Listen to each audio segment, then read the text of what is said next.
Hola, muy buenas noches, bienvenidos un miércoles más aquí a Teatro Crítico en Oviedo Televisión, ¿dónde iba a ser si no?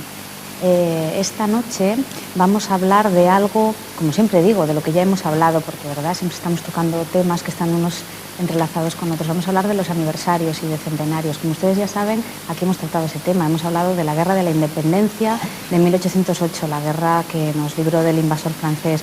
Hemos hablado también de Bernardo del Carpio, verán ustedes por qué tiene que ver, nos lo explicarán nuestros invitados, que paso a presentarles y sigo introduciéndoles en el tema de esta noche. Montserrat Abad Ortiz, buenas noches. Buenas noches. Belén González Collado, buenas noches. Y Pelayo García Sierra, usted le dejó el último por ser el hombre y hoy en minoría en esta mesa, ¿verdad? Buenas noches.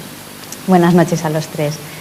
Decía, 2008 y Oviedo han estado de ernivernarios y están de aniversarios porque hay muchas cosas que celebrar. Guerra de la Independencia, temas colaterales como el de, por ejemplo, el de Bernardo del Carpio, que tiene que ver con el que vamos a tratar esta noche, pero sin duda el más significativo, el más importante para la ciudad de Oviedo son sus 12 siglos de historia.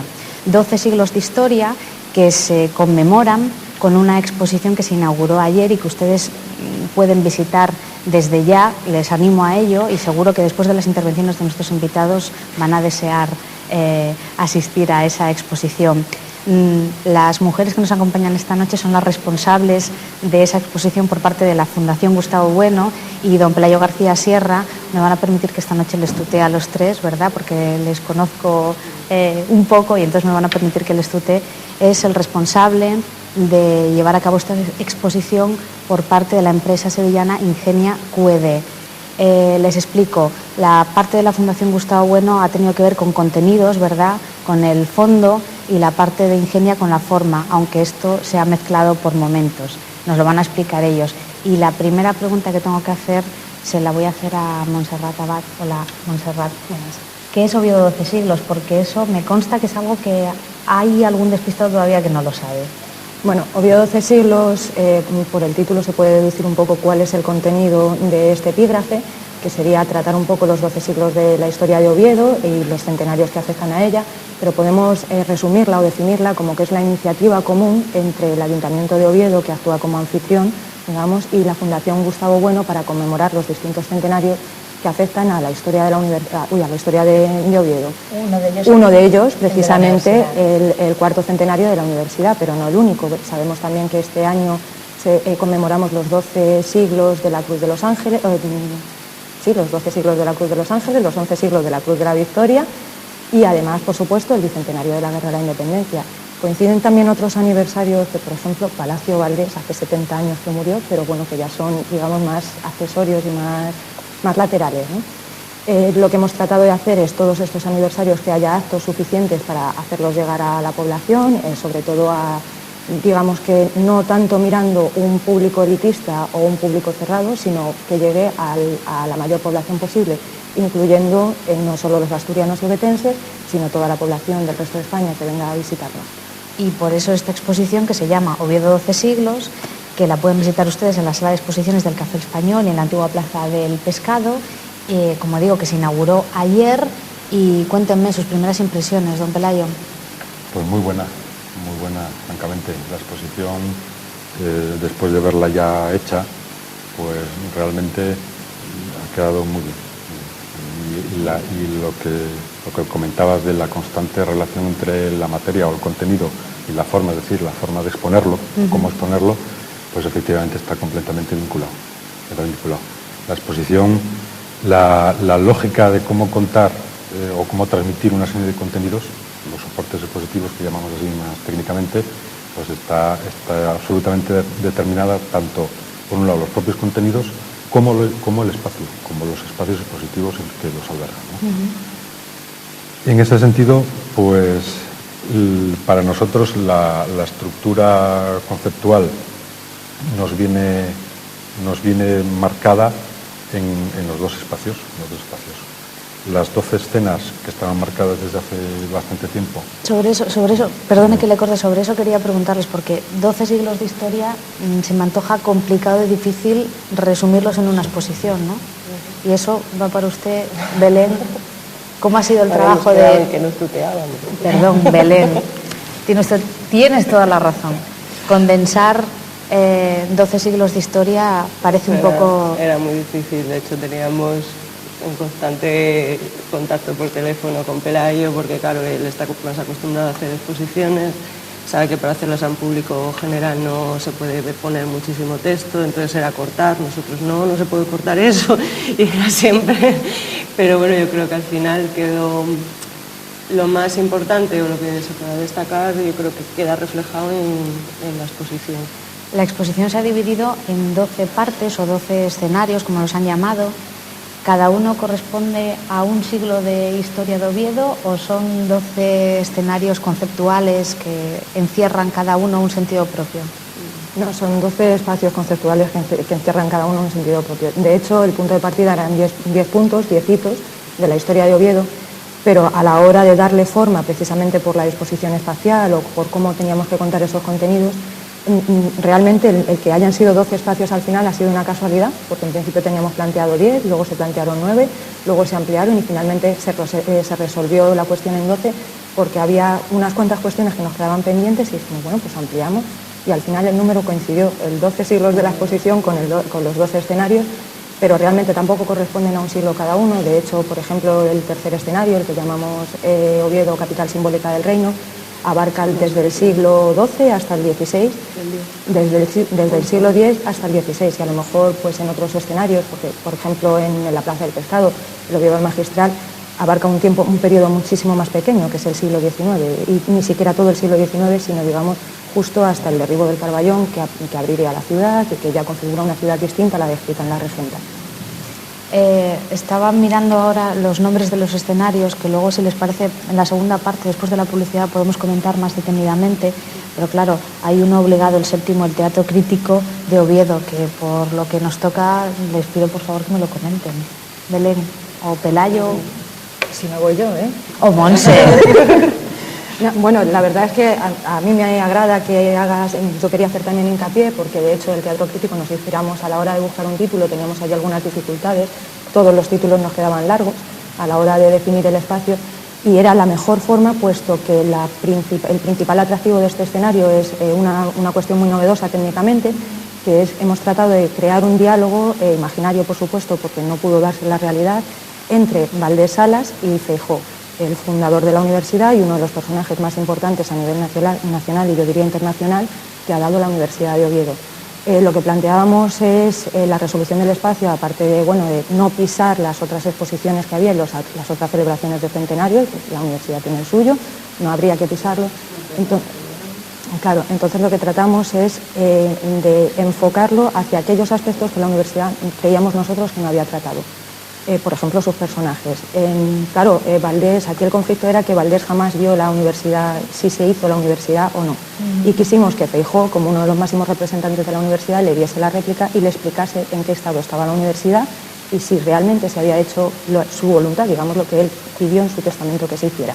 Entonces Feijóo le rinde cuentas a Valdés, que es un escenario que está gustando mucho, que desde que se inició ayer la exposición, pues tanto la prensa como el público en general les ha agradado bastante y bueno, creemos que es interesante. Lo de Teatro Crítico vino por supuesto por Feijóo. El Teatro Crítico de Oviedo se da en la universidad, donde se dan todas las disputas y todas las, digamos, confrontaciones ideológicas, filosóficas, históricas y de todo tipo científico, filosófico, literario, histórico. Pelayo, antes lancé una pregunta que contestó Belén y Belén recreaba un escenario, vamos a repetir la palabra en la que ustedes decían hay que cortar y Belén decía no, por Dios, eso que no se corte. ¿Fue difícil condensar los 12 siglos? Siempre es difícil. Nosotros como empresa que nos dedicamos a esto siempre nos encontramos con la misma dificultad cuando tienes detrás pues un equipo científico que pretende contar muchísimas cosas y es muy difícil mantener ese equilibrio y evidentemente las exposiciones están pensadas para un público muy amplio, muy heterogéneo, de una tipología muy diversa y por lo tanto lo que no podemos convertir es en una exposición pues en un libro, en el escritura de un libro, por ejemplo, o en el estudio de una guía. Entonces efectivamente es muy complicado. Sin embargo, aquí quiero subrayarlo, el papel que ha jugado la Fundación ha sido, para nosotros nos ha facilitado mucho la vida, muchísimo, porque evidentemente un panel los orígenes, por ejemplo, pues acabas recibiendo pues 30 o 40 folios sobre los orígenes. Claro, tú te encuentras 30 o 40 folios sobre... Se refiere a los orígenes de la ciudad de Oviedo, no a los orígenes orígenes del del reino. Los orígenes del reino. Pues nada, 40 folios sobre los orígenes, pues muy bien. Chicos, esto no puede ser, no puede meter 40 folios en una exposición. Era el primero, entonces había que demostrar que... Bien, pues es la dificultad de siempre. Entonces ahí, claro, al público, pues muy bien, 30 folios muy bien, pero no se pueden contar 30 folios. Entonces hay que buscar la manera, pues si es un panel, que parece una cosa muy sencilla, pues buscar titulares, buscar imágenes, ilustraciones, etcétera, para hacer aquello lo más accesible posible a un público amplio. Nosotros tenemos que pensar desde los niños que van a ver una exposición hasta la persona mayor, pero también pensando en el público, digamos, más o menos culto, erudito, o a la especialista o el erudito que te va a buscar de dónde procede tal imagen o lo que sea. Pero en este sentido sí que la Fundación nos ha facilitado mucho el poder hacer esto, ¿no? Y corríjame si me equivoco, no se había hecho algo parecido, ¿verdad?, en Oviedo. Que yo sepa, no. Bueno, yo las exposiciones a las que he asistido en Oviedo, desde luego no eran del estilo del que hemos planteado nosotros la exposición de Oviedo 12 siglos. Suelen ser exposiciones a la usanza de exponer objetos o vitrinas o simples fotografías en las que cada uno debe hacer su propia interpretación. Nosotros hemos tratado, claro, son 12 siglos de historia, dejar la interpretación o dejar que cada uno saque de la imagen la conclusión que quiera sería poca información. Entonces hemos tratado de complementar no solo con imágenes, sino también con audiovisuales, sonido. Hemos tratado de ambientar todas estas ideas que tratamos de transmitir y que pensamos que tienen que llegar, como ha dicho Pelayo, a todos los públicos. O sea, no solo porque si bien es verdad que un erudito que acuda a la exposición no va a aprender nada nuevo. No vamos a poder enseñarle nada, pero sí vamos a poder enseñárselo a todos aquellos que desconocen anécdotas concretas de la ciudad o fechas concretas en las que sucedieron los acontecimientos. Todo eso sí se lo podemos mostrar a todo el mundo, no solo a aquellos que ya lo conocen y que por lo tanto no podemos enseñarles nada. Y sí que hubo, lo que pasa que no me acuerdo exactamente el año, la exposición de orígenes en la catedral, no sé si os acordáis, pero bueno, abarcaba menos años y digamos que eso sí que quizá era más para un público más erudito, más especialista, sí, más que esta que es más divulgativa para que todo el mundo pueda acceder fácil a la información. Porque, como decía Monse y como nos ha adelantado Pelayo, los medios técnicos que se han empleado no se reducen exclusivamente a la exposición de objetos, sino que hay audiovisuales, tenemos documentales, tenemos un diálogo, ¿verdad?, que está teniendo mucho éxito entre Feijóo y Valdés. Como antes decía, ha costado mucho poner en marcha todo esto. Y no me refiero económicamente. Eso vamos a dejarlo porque es poco elegante. Pues sí. Cuesta y hay muchísima gente implicada, muchas instituciones, muchos profesionales. Por eso lo que quería llegar un poco antes también, ¿no?, que un simple panel que lo ves ahí tan sencillamente puesto, pues detrás de ese panel hay muchas cosas.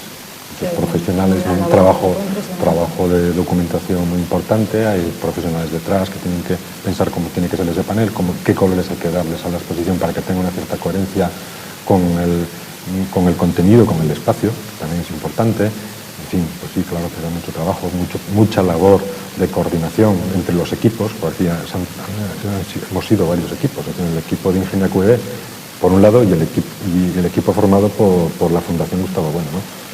Y pues sí, claro, son muchas horas de mucho trabajo, bastante. Teníamos 12 escenarios, como ustedes los habían llamado, que en un principio iban a ser 9, como nos han contado, luego 10, y luego al final, pues la maravillosa casualidad ha querido que fueran 12, ¿verdad?, como los siglos de Oviedo. Empezamos por el primero, porque he dicho que lo dejaba para después de la publicidad, pero con lo que ustedes hablan me parece a mí que no nos va a dar tiempo, así que empezamos ya. Empezamos con los orígenes del reino, que es el primer escenario. ¿Qué ofrece este escenario? ¿Qué podemos encontrar aquí? Monse. Bueno, pues nada, en los orígenes del reino, bueno, al plantearnos la exposición, este fue uno de los últimos escenarios añadidos, fue precisamente porque nosotros la exposición la empezábamos, digamos que la planteábamos al inicio en la unción de Alfonso II el Casto. Claro, al plantearla así nos daba la impresión de que no explicábamos cómo Oviedo había sido elegida por Alfonso II como capital de su reino. Y creíamos necesario vincularlo tanto política como históricamente a sus orígenes. Por un lado, políticamente digamos que estaría vinculado al nacimiento del reino de Asturias, desde la batalla de Covadonga y del rey don Pelayo, y por otro lado, estratégicamente, a partir de Zuela, ya se ve que Oviedo es un lugar central para poder evadir, digamos, las constantes luchas que había con los musulmanes. Oviedo está situado estratégicamente, está protegido por las colinas, está protegido por los ríos, de tal forma que resulta un lugar de difícil acceso y de fácil planificación estratégica. Yo creo que por eso es por lo que Fruela la elige como capital, también porque ya había una pequeña ciudad formada alrededor de, bueno, una pequeña ciudad, un pequeño pueblo formado alrededor del monasterio de San Vicente, fundado por Fromestano y por Máximo, y después Alfonso II, del que se dice que nació en Oviedo, recupera, una vez que él es instituido rey por segunda vez, recupera Oviedo como capital de su reino. Pero claro, esto viene detrás de toda una tradición de casi 100 años de luchas de otros reyes y de otras capitales que hubo por medio también del reino asturiano, como fueron Pravia y como fue Cangas de Onís. ¿Y si yo voy a la exposición, qué me encuentro? Pues te vas a encontrar una exposición muy bonita. No. ¿Qué me va a decir usted, verdad? ¿O qué me vas a decir tú? No, me refiero al primer escenario, los orígenes del reino. Sí. ¿Cómo está planteado este primer escenario? Nosotros, más que el escenario en concreto de los orígenes del reino, nosotros hicimos un planteamiento general de los 4 primeros escenarios, que son los que abarcan toda la época medieval. Y le hemos dado un tratamiento muy homogéneo, muy de conjunto, porque por un lado por la temática que se está tratando, que es muy distinto al tratamiento que le hemos dado a la Plaza del Pescado. Es un tratamiento... La Plaza del Pescado es una de las sedes de la exposición. Es una de las segundas sedes de la exposición, efectivamente. Le hemos dado un tratamiento huyendo intencionadamente de todo aquello que tenga que ver con elementos audiovisuales o espectaculares o multimedia, etcétera, por el propio tema a tratar y por el espacio en el que se encuentra. Entonces hemos buscado sobre todo transmitir la información pues, a través de elementos evocadores o escenográficos o en fin, elementos que le den jugar mucho con la luz, que den una cierta ambientación medieval con la música gregoriana, etcétera. Y lo que te vas a encontrar, pues el que te está realmente recibiendo en la exposición es Alfonso II Castro, es la ceremonia de unción de Alfonso II Castro. Y ahí te lo encuentras en Foro en el Museo. Un anfitrión de lujo, sin duda. Tenemos que cortar para publicidad, pero en unos anuncios después volveremos y seguimos con la exposición y con el resto de los escenarios.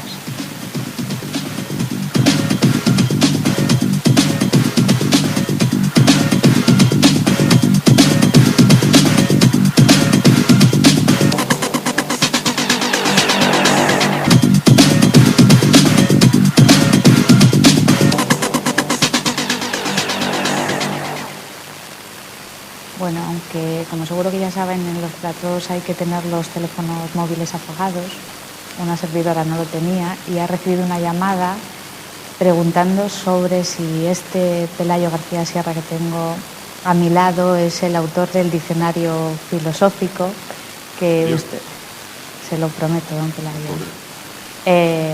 que pueden consultar ustedes en las páginas de la Fundación Gustavo Bueno, y aprovecho en filosofía.org, perdón. Pues sí, es el mismo Pelayo García Sierra, autor del diccionario filosófico. Hecha esta salvedad, que prometí que haría esta aclaración, nada. Aquí nos ven todos y lo saben todo. Seguimos hablando de los escenarios, de la expansión del Reino de Oviedo, de los 4 primeros escenarios que nos contabas que eran la Edad Media. Sí, muy breve. Efectivamente, entonces, la Edad Media y entonces los protagonistas en la primera parte del recorrido son los reyes de Oviedo, los principales reyes de Oviedo. Por un lado Alfonso II, como decía antes, presentando la ceremonia de unción, y por otro lado los reyes que capitalizaron la expansión del reino, Ramiro I Ordoño y Alfonso III el Magno. Son los reyes, y estos reyes van presentando los acontecimientos principales que ocurrieron en su reinado. Cuando Oviedo deja de ser capital del reino y se traslada a la corte a León, de León o a Castilla, Oviedo se queda como una capital simbólica, donde se guarda, muy importante, porque se guardan los símbolos de poder del reino, de la monarquía. Pero sin embargo tiene también un desarrollo cultural muy importante a través de la labor realizada por dos obispos, el obispo don Pelayo y el obispo don Gutiérrez.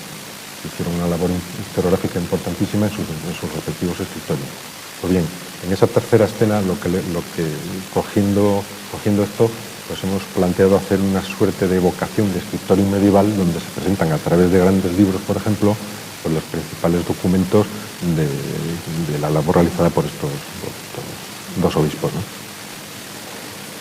Bueno, en ese escenario también me gustaría comentar un poquito, porque ayer sí que llamó mucho la atención la anécdota del arca que regaló Alfonso VI a la catedral para guardar el arca de las reliquias, a partir de la leyenda en la que se supone que los obispos quedaron ciegos al abrir el arca de las reliquias. Había mucha gente que no sabía que Alfonso VI había dado, bueno, que esto es como en Indiana Jones, ¿no? Se abre el arca santa. Estaba pensando ahora mismo en Indiana Jones, pero no me atrevía a decirlo porque... Claro, lo curioso es que sea en el siglo XI precisamente cuando se da este suceso y que luego lo hayan copiado las grandes productoras de cine. Y Alfonso VI vino en compañía del Cid y de su esposa Jimena a donar el arca de plata donde ahora se guardan las reliquias en la catedral. Era un suceso que ha llamado mucho la atención y que yo creía que todos los ovetenses debían conocer, porque fue una de las primeras cosas que yo averigüé de Oviedo, y sin embargo no se conocía y ha llamado mucho la atención. También en ese escenario hay una preciosa réplica de la Cruz de la Victoria, que como símbolo del poder real y del cambio simbólico, pues creíamos que era necesaria que estuviese. Hemos hablado ya de los 4 primeros escenarios, pasamos al quinto, al Oviedo del Magistral, que ya mencionaste antes, Monse. ¿Qué me dicen de este escenario? Bueno, pues del Oviedo del Magistral para mí es un escenario al que tengo mucho cariño por diversos... Hace referencia sin duda a la regenta, esto no hace falta sí, claro, bueno, lo que hemos tratado es de dar la otra interpretación que se queda normalmente oculta de la regenta, ¿verdad? De la regenta parece que el personaje principal es Ana Ozores y que todo gira en torno a Ana Ozores, cuando en realidad es una de las primeras novelas sobre las que los literatos discuten si no es el primer personaje... no sé cómo decirlo, el primer personaje colectivo, es decir, es toda la ciudad la que participa como protagonista dentro de la regenta. Y el magistral realmente es un guía, o sea, cuando uno mira no solo la interpretación tradicional de la regenta, sino esta otra interpretación de qué pinta el magistral, ¿no? ¿Por qué es el magistral uno de los personajes importantes? Porque realmente el Oviedo representa para el magistral todo lo que él puede alcanzar y todo a lo que él puede aspirar. De hecho, yo creo que a partir de una interpretación de las triadas de personajes que se dan en la regenta, podemos deducir que en realidad si hay un motivo por el que el magistral se llega a enamorar de Ana Ozores, es que ella representa a lo que es Vetusta. Es decir, todos los defectos y todas las virtudes de la ciudad están representadas en ese personaje y por eso es el único motivo por el que el magistral puede llegar a enamorarse de ella. También la visión que da Clarín de ese Oviedo es un Oviedo que ya no vamos a recuperar porque fue anterior al derribo del Carballón, describe toda la sociedad, la describe políticamente, la describe palmo a palmo. De hecho, hay interpretaciones que pretenden que Vetusta no es Oviedo, pero claro, cuando uno encuentra que en la catedral se encuentran los restos de los reyes como Alfonso II escrito en la regenta, pues parece innegable, ¿no? Que la Vetusta que describe Clarín es el mismo Oviedo en el que hoy residimos. Y claro, digamos que es un día maravilloso el magistral por este Oviedo. Y del Oviedo del Magistral pasamos a la ciudad burguesa. Una ciudad burguesa, leo del tríptico que acompaña a la exposición, que se puede conseguir en la exposición, textos y fotografías mostraron el desarrollo urbano que experimentó la ciudad a finales del siglo XIX y principios del XX. El cambio fue tan evidente, tan salvaje. Digamos que la ciudad en ese momento creció muchísimo, entre otras cosas por la llegada de la mejora de las comunicaciones, fue cuando se construyó la estación de ferrocarril del norte, la de Económicos, la estación del Vasco, y entonces la ciudad salió era ciudad medieval, ceñida al recinto de las murallas, cilíndrico y con muy poca expansión exterior. Y sin embargo, a partir de las comunicaciones y todo esto fue cuando creció. Dejó de ser Vetusta. Desaparecen las murallas, quedan ahora los restos que quedan. Ya hemos hablado del teatro crítico, no vamos a ahondar en el tema, ¿verdad? Porque sería vanidad incluso, si me apuran. Pero vamos a hablar de Oviedo y la francesada. Saben, que sé que ven este programa, que ya hemos hablado aquí de la Guerra de la Independencia. ¿Qué aporta este escenario a los ovetenses que quieran saber lo que pasó aquí durante 1808? Yo no soy la más indicada para hablar de este escenario, más que nada porque como hemos tenido recientemente los actos conmemorativos en los que hemos intentado acercar a través de representaciones, a través de desfiles y de recreaciones de los hechos, hemos intentado acercárselo a los ovetenses, aquellos acontecimientos que también son muy desconocidos, porque a mí me ha sorprendido que el 9 de mayo, tan importante no solo a nivel de Oviedo, sino a nivel nacional, no sea conocido por los propios ovetenses. Hubo mucha gente que me sorprendió. Entonces, claro, yo tengo mucho más presente, digamos, estas conmemoraciones que hemos tenido.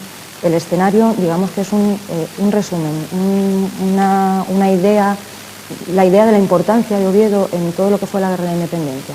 O sea, ¿por qué es la Junta Suprema quien declara la guerra a Napoleón y no ningún otro organismo político antes?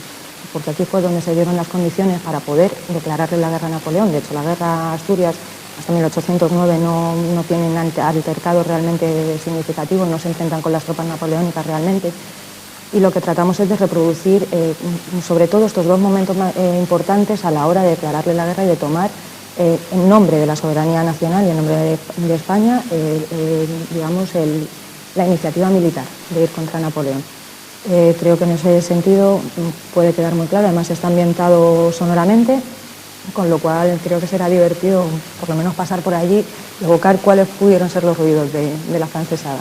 Sí, esto se resolvió de una manera, pues, me parece bastante brillante, porque utilizamos simplemente, pues, grandes siluetas de los principales, digamos, evocando los principales protagonistas de los dos momentos, por un lado la Algarada y por otro la constitución de la Junta y las reuniones mantenidas en la sala capitular de la Catedral de Oviedo, ¿no? Sí quisiera comentar un momento el Oviedo del Magistral, porque desde el punto de vista expositivo tiene un elemento muy llamativo, y es que realmente, efectivamente, Oviedo es el protagonista, y entonces la idea es que los visitantes se conviertan prácticamente en magistrales. Tú ya entras en el escenario y es como si el visitante fuera el propio magistral que está oteando la ciudad desde la torre. Y tiene una serie de... ¿Por qué? Porque tiene una serie, el catalejo del magistral, pues son una serie de focos de luz que van iluminando una panorámica de la ciudad que se sincroniza con audios de extractos de la regenta que tienen que ver con lo que estás viendo en ese momento. Hay un escenario que no voy a decir que sea delicado, pero sí que seguramente han tenido ustedes que ir con mucho tiempo con él, sobre todo por lo que ha acontecido meses con anterioridad, que se refiere a la Revolución de octubre de 1934. Como todos sabemos, ha propiciado, pues no sé, 2 años para aquí, una cantidad de bibliografía notable en favor y en contra, revolución, no revolución. Cuéntenme cómo ha sido la elaboración de este escenario. Complicada, ha sido complicada porque, claro, lo planteamos más bien como qué es lo que le sucedió a Oviedo tanto en la Revolución como en la guerra. Lo más notable de esto, aparte de lo que política históricamente pueda significar, es que Oviedo quedó destruida tanto en el 34 como en el 36. No se había recuperado bien de la destrucción del 34 y fue destruida nuevamente en el 36. Creemos que la mejor forma que hemos tenido de explicar todo esto es a través de imágenes en las que, por ejemplo, hemos podido acceder al archivo de los herederos de Armand, que es impresionante y que tiene unas fotos de lo que fueron los conflictos bélicos en Oviedo muy impactantes, y que hemos tratado el archivo del ayuntamiento. El RIDEA también nos ha proporcionado bastantes imágenes. Al final hemos elegido las que creíamos que eran más significativas. En la zona del 34 se puede ver una panorámica de Oviedo destruida justo un día después de la destrucción, y en la zona del 36 podemos ver cuál fue esa destrucción, pues cómo quedó la Cámara Santa, cómo quedó la catedral, incluso a un soldado allí, como eran los milicianos en aquel momento, no sé si era el soldado miliciano o era del otro bando, pero allí está el soldado en la trinchera. El estadio de fútbol se utilizó como trincheras, entonces hemos tratado que todas esas cosas queden reflejadas.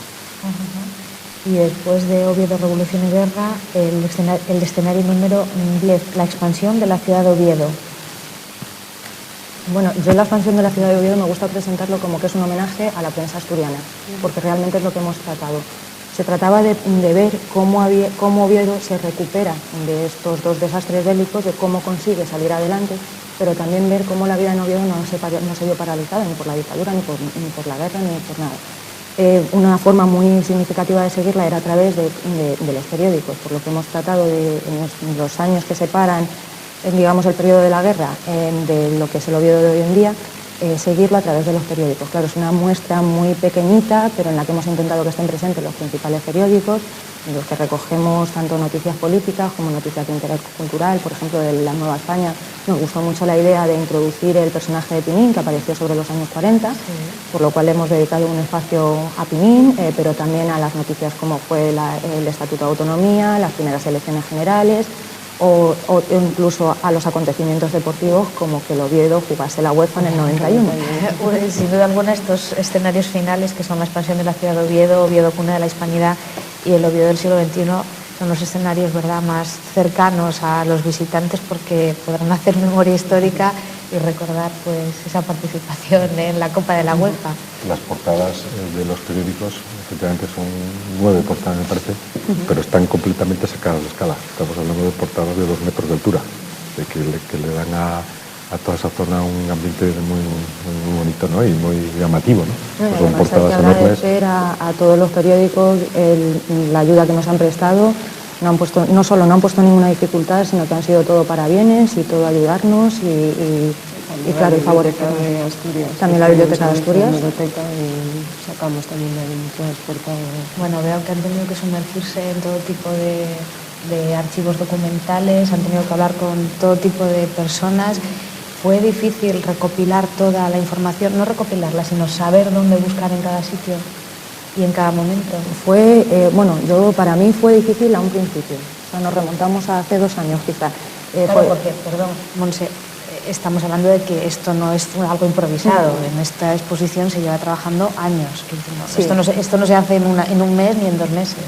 La primera parte de documentación, digamos, los primeros 2 años de estos últimos 4 que venimos trabajando en Oviedo 12 siglos, fue relativamente más fácil, porque era simplemente acudir a bibliotecas, acudir a los sitios donde están los documentos, y realmente no podemos decir que hayamos tenido problema, porque no lo hemos tenido. Fue un poco más difícil a la hora de conseguir documentos concretos, más que nada no porque las instituciones nos pusieran trabas, que en ningún momento. O sea, desde aquí hay que agradecerles a todos su colaboración, que luego Belén hará un repaso por ello si quiere. Pero sí que fue a lo mejor, por ejemplo, difícil conseguir una foto del Carballón, conseguir fotografías exactas de lugares o documentos exactos, bien porque habían sido destruidos en la guerra o habían sido destruidos en el 1521. Sí que hubo documentación que fue difícil de conseguir, pero ya te digo, a la hora de reproducirlos, no tanto a la hora de acceder a ellos, que no hemos tenido ningún problema. Y además es que hay un montón de información de Oviedo escondida hasta debajo de las piedras. De hecho, también muchos ovetenses nos han ayudado, porque cada ovetense es como un historiador de la ciudad, entonces muchas veces te dan información que no sacarías de los libros. Mientras tanto, esos documentos que a veces tardan un poco en conseguirse o de poder reproducir, mientras tanto nosotros poniéndonos de los nervios porque tenemos que producir tal panel, porque tenemos que me llegue esa foto ya, por favor, ¿dónde está? En tal sitio. Pues mando un fotógrafo ahora mismo voy a mandar un fotógrafo, y ahí va el fotógrafo corriendo. Formentí, es decir, su nombre, José María Fernández Formentí, que hemos hecho correr por toda la vida buscando esos pequeños materiales que cuestan un poco conseguir. Sí, bueno, pues esto solo ha sido una pincelada de lo que es la exposición, porque comprenderán ustedes, como decía antes, que no se puede resumir en 1 hora o en 45 minutos, pues 2, 3 años de trabajo duro, ¿verdad? De trabajo estresante, que lo sé de primera mano. Y entonces, Belén, si quieres, me decía Montse que querías hacernos una serie de agradecimientos. Era difícil, en muchos momentos nos costaba a ver qué contenidos exactos dábamos, y la verdad que nos facilitó muchísima gente la labor de conseguir y de redactar estos contenidos que se pueden ver en la exposición. Y en ese sentido yo quería agradecer, por ejemplo, en RIDEA nos facilitó mucho la labor María Jesús Villaverde, en el archivo del Ayuntamiento de Oviedo la encargada, que es Ana María Herrero, también muchísimas fotos del Oviedo de Burgués y de la guerra, como decía Montse, eran del archivo de Armán, y su hija Paz López nos ayudó muchísimo. También a la Catedral de Oviedo y al Monasterio de San Vicente, de San Pelayo, perdón, que me facilitaron acceder a los documentos, etcétera. Lo mismo a la encargada del archivo de la universidad, al Museo de Bellas Artes, a la Biblioteca de Asturias, y tengo miedo de que se me olvide más gente. Lo que sí que quería decir, por último, que en la Fundación también nos ayudaban con los contenidos otros dos compañeros que no estaban hoy con nosotros, pero que bueno, que sepan que no nos olvidamos, que son Javier Delgado y José Manuel Rodríguez, que también gracias a ellos se hizo mucho. Bueno, pues felicidades a los tres porque sé que han trabajado mucho. Y a ustedes lo único que tengo que hacer es invitarles a que vayan a ver esa exposición, que disfruten de ella y que conozcan un poquito mejor la ciudad. Y a los que nos ven desde fuera de Oviedo, que sé que nos ven, animarles a que vengan a conocer Oviedo si no lo conocen, que vuelvan a visitarla si ya han estado aquí y que conozcan un poquito más de la historia de Oviedo, que son 12 siglos, que ahí es nada. Buenas noches.